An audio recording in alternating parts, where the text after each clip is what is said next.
Okay, may tatanggalin tayo ito gamit ang bearing puller. Sa mga gusto bumili ng bearing puller, ilagay ko lang sa comment section ng kanyang link.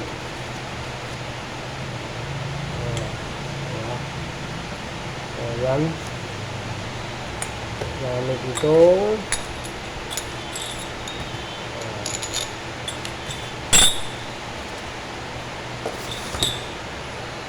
kasi matigas na, stock up na siya. So, yun, matatanggal kahit anong gawin buga ng hangin kasi nagkaroon na ng corrosion yan yung mga oil seal niya o packing seal.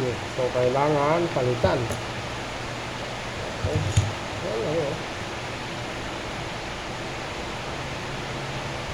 Siyempre, kailangan lang sa pang-tool.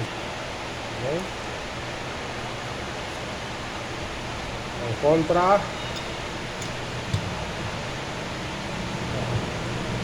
habang inihigpit yung dulo nun, bubuka. Kami nahirap ikutin, ngayon malambot na yan. So, sunod na yan. Ayan.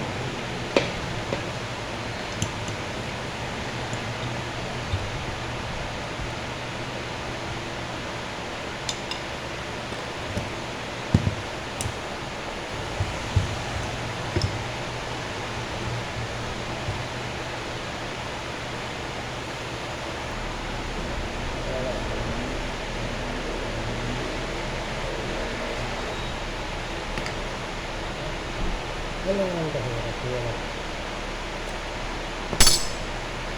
Medyo lang galang siya, ganun din lang siya.